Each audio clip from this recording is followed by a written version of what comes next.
मेरा नाम एरा है। इस वक्त मेरी उम्र सिर्फ 18 साल की थी। आज भी मैं सोचती हूँ तो दिल अजीब सा धड़क होता है। इस दिन घर में सब लोग अपने काम से बाहर गए हुए थे। परीक्षा का बहाना बनाकर मैं रख गई थी।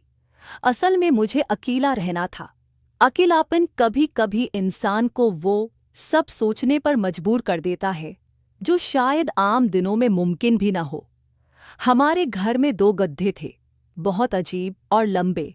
बचपन से मैं उन्हें देखती आई थी, लेकिन इस दिन जब मैं बिल्कुल अकेली थी, मेरी नज़र उन पर किसी और ही अंदाज से टिक गई।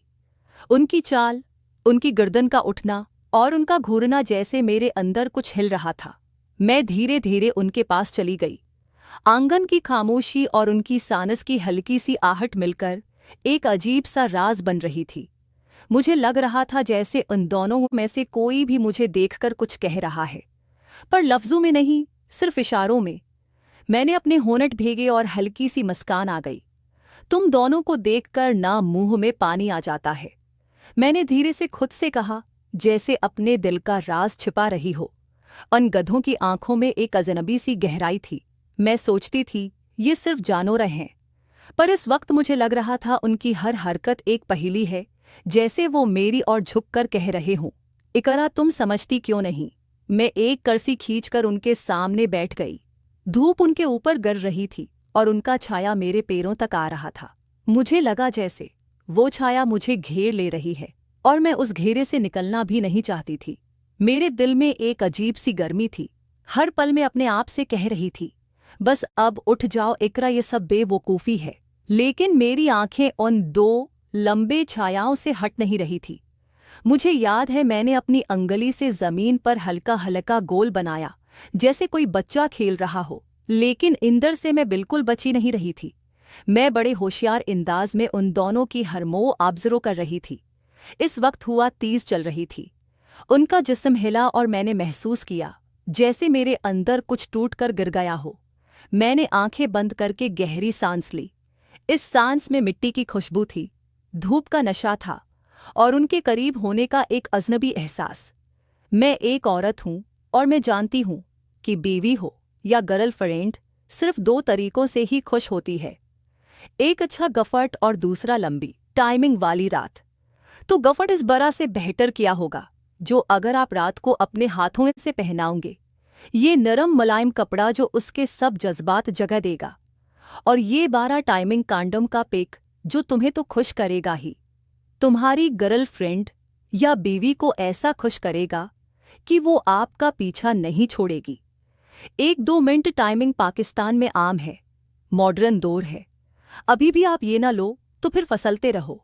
डिस्क्रिप्शन में लिंक है, क्लिक करके ऑर्डर करो और पैसे तब देना जब हमारी टीम आपके घर आकर आपको यह प्रोडक्ट आपके हाथ में दे।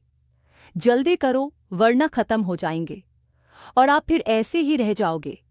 पता है, मैंने फिर धीरे से बोली, जब से मैं बड़ी हुई हूं मुझे लगता है तुम दोनों भी बदल गए हो।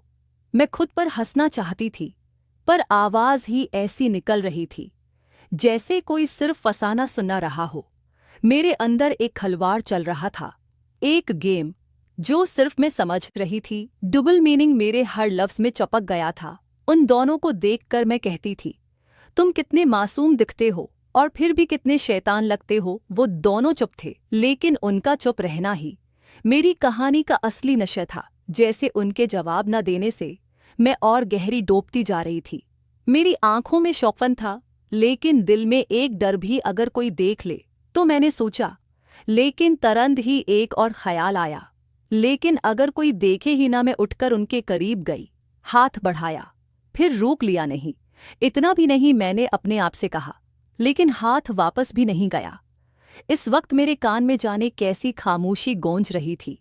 मैं समझ गई थी कि मेरी अकेली दुनिया में ये 2 लंबी छाया वाली मखलूक सिर्फ जानवर नहीं, ये मेरी सोच के शीशे में बनाए हुए 2 आईने हैं। मैंने उनकी ओर देखकर हसन भरे अंदाज में कहा, तुम दोनों न सिर्फ मेरे सीक्रेट हो। और फिर मैंने एक हल्की सी हंसी छोड़ी जो सिर्फ अकेलापन समझ सकता है।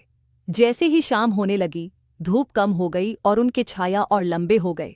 मुझे लगा जैसे ये छाया अब मुझे अपने अंदर समेट लेने वाले हैं। मेरी सांसों की रफ्तार तेज थी और दिल कह रहा था, इकरा, ये पल रुक जाना चाहिए, लेकिन वक्त रखता नहीं और दिल के राज हमेशा दिल के अंदर ही नहीं रहते। इस दिन जो खामोशी थी, जो लंबे छाया मेरे दिल पर गिरे, उन्होंने एक नई कहानी शुरू कर दी थी। एक ऐसी कहानी जो शायद मैं खुद भी कभी किसी को न सुना पाऊं, लेकिन मैं चाहती थी कोई मेरी आंखों से समझ ले। और मैं जानती हूं तुम समझ रहे हो ना, मैं इकरा हूं और अब तुम्हें वही कहानी सुनाने वाली हूं जहां से सब कुछ असल में शुरू हुआ था। शाम ढल चुकी थी। घर की दीवार पर लंबे